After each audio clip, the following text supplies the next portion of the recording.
HP itu senjata yang luar biasa yang bisa menghancurkan dan merusak anak-anak kita. Kalau tidak bagus cara penggunaannya, kalau kita tidak bagus cara menggunakannya, maka itu bisa mencelakakan anak kita sendiri. Yang bisa selamat dari fitnah, ujian, cobaan akhir zaman ini dengan mudahnya anak-anak kita untuk melihat kejahatan-kejahatan lewat HP-nya saja. Mudahnya anak kita mencontoh orang-orang yang buruk akhlaknya lewat HP-nya saja. Hanya satu Pak kuncinya, yaitu anak kita harus dibekali dengan apa? Ilmu agama yang kuat. Dan yang pertama dari ilmu agama itu adalah anak itu mengenal Allah Subhanahu wa ta'ala.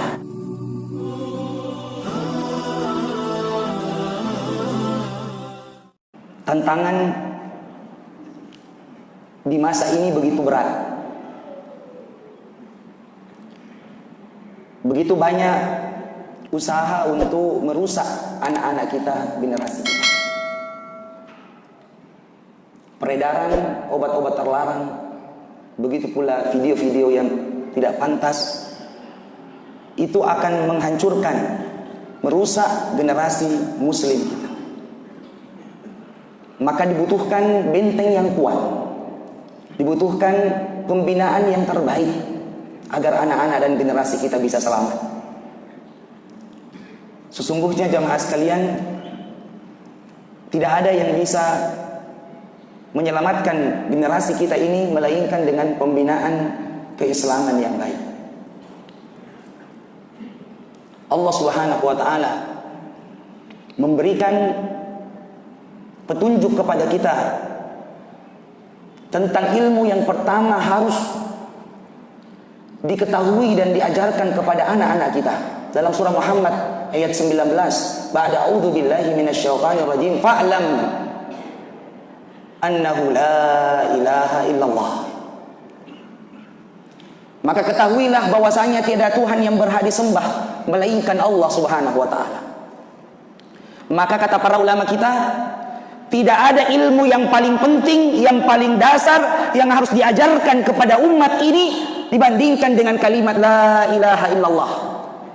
Supaya anak kita itu mengenal siapa penciptanya, supaya anak kita itu takut kepada Allah Subhanahu wa ta'ala, supaya anak itu tidak bergantung kepada makhluk dan hanya bergantung kepada Allah Subhanahu wa ta'ala. Kalimat la ilaha illallah menjadi sebab diciptakannya langit dan bumi. Kalimat la ilaha illallah menjadi sebab diutusnya para nabi dan rasul. Kalimat la ilaha illallah menjadi sebab kita semua ini diciptakan. Wa ma khalaqtul jinna wal insa illa liya'budun. Tidaklah diciptakan jin dan manusia itu melainkan untuk menyembah kepada Allah Subhanahu wa ta'ala. Maka benteng terkuat yang bisa menyelamatkan anak-anak kita dari segala macam upaya untuk merusak adalah anak itu harus mengenal Tuhannya. Anak itu harus takut kepada Allah Subhanahu wa ta'ala. Berapa sih kemampuan orang tua itu untuk mengawasi anaknya? Seberapa hebat sih orang tua itu untuk menjaga anaknya supaya tidak melakukan perbuatan yang dilarang? Anak kita sekarang Pak dihadapkan dengan senjata yang luar biasa yang disebut dengan handphone, HP. HP itu senjata yang luar biasa yang bisa menghancurkan dan merusak anak-anak kita. Kalau tidak bagus cara penggunaannya, kalau kita tidak bagus cara menggunakannya, maka itu bisa mencelakakan anak kita sendiri. Yang bisa selamat dari fitnah, ujian, cobaan akhir zaman ini dengan mudahnya anak-anak kita untuk melihat kejahatan-kejahatan lewat HP-nya saja. Mudahnya anak kita mencontoh orang-orang yang buruk akhlaknya lewat HP-nya saja. Hanya satu Pak kuncinya, yaitu anak kita harus dibekali dengan apa? Ilmu agama yang kuat. Dan yang pertama dari ilmu agama itu adalah anak itu mengenal Allah Subhanahu wa ta'ala.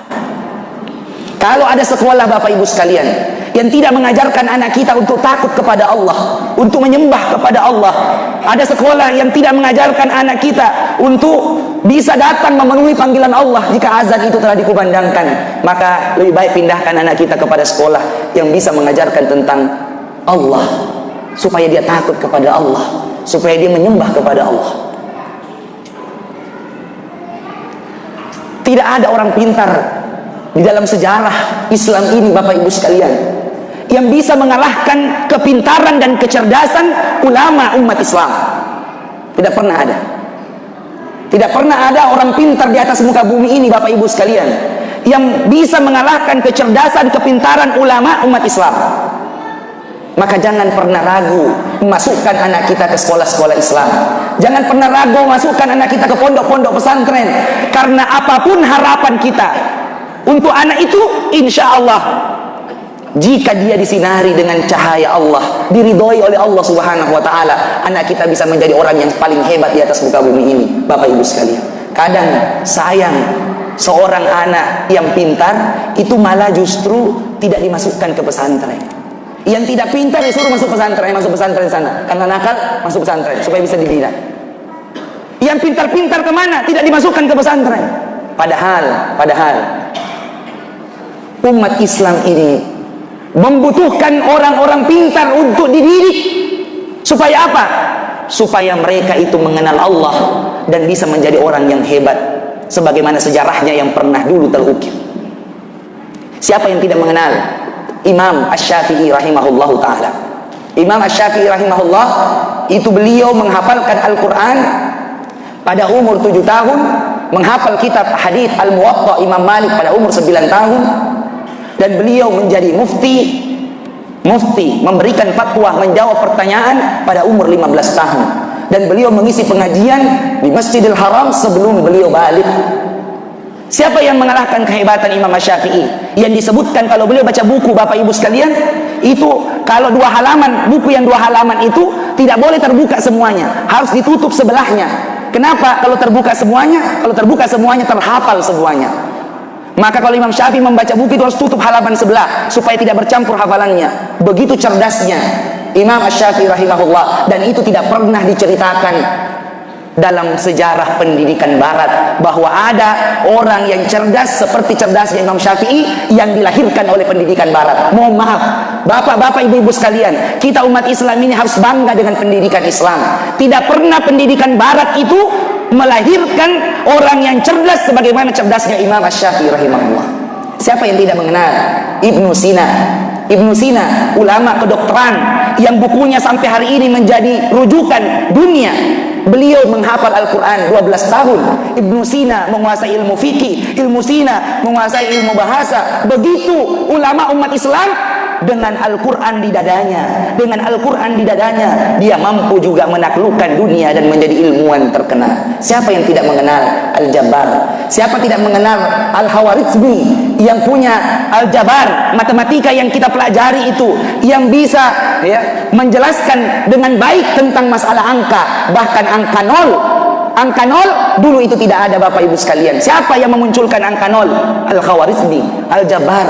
Beliaulah yang menciptakan angka nol, sehingga sekarang umat mengenal yang disebut dengan angka nol. Sejarah mengukir bahwa ulama, ilmuwan itu bisa lahir dari rahim umat Islam. Maka sangat disayangkan kalau pesantren itu hanya melahirkan seorang kiai, tapi pesantren itu mestinya melahirkan seorang ilmuwan. Pesantren itu juga bisa melahirkan seorang pejabat. Pesantren itu mestinya juga bisa melahirkan presiden. Kenapa? Karena Islam ini telah berhasil melahirkan generasi-generasi hebat yang tidak pernah muncul terdengar dari sejarah pendidikan bangsa barat. Jemaah sekalian, apakah orang baru bisa menjadi ulama besar? Apakah orang baru bisa menjadi seorang pejabat hebat dan juga hafal Quran? Bisakah orang itu hafal Quran jadi pejabat juga? Bisakah orang itu hafal Quran jadi ilmuwan juga? Bisakah orang hafal Quran itu jadi penghafal, pengusaha juga? Jemaah sekalian, semua kita bisa. Anak-anak kita juga bisa. Dari kampung-kampung yang terpencil pun bisa. Jangan pernah ragu, karena sesungguhnya orang-orang hebat yang kita kenal sekarang dulu juga sama saja dengan kita. Dulu orang hebat itu yang kita kenal sekarang sama dengan kita. Waktu kecilnya semua mulai dari nol. Tidak ada yang dia tahu. Seperti kita waktu lahir, semua menangis, mereka juga menangis. Imam Syafi'i apakah masih bisa lahir sekarang ini? Masih bisakah ada orang secerdas Imam Syafi'i? Jawabannya masih bisa. Kenapa? Karena Imam Syafi'i dulu waktu lahir juga tidak tahu apa-apa. Imam Nawawi juga waktu lahir tidak tahu apa-apa. Kok bisa Pak Ustaz bilang tidak tahu apa-apa? Saya berani mengatakan mereka semua lahir tidak tahu apa-apa. Allah yang berfirman dalam surah An-Nahl ayat 78, wallahu akhrajakum min butuni ummahatikum la ta'lamuna syai'a.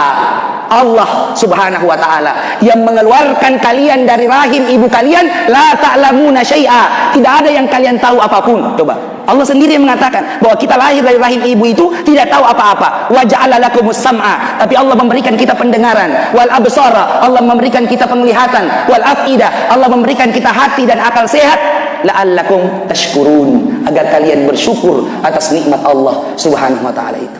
Jadi Allah itu menciptakan kita Pak adil. Jangan mengatakan karena saya hidup di kampung Pak Ustaz, saya lahir dari rahim ibu yang tidak berpendidikan Pak Ustaz, sehingga saya tidak bisa jadi orang hebat. Tidak. Semua orang bisa, karena kita start dari titik yang sama. Sama-sama dulu waktu kita lahir tidak tahu apa.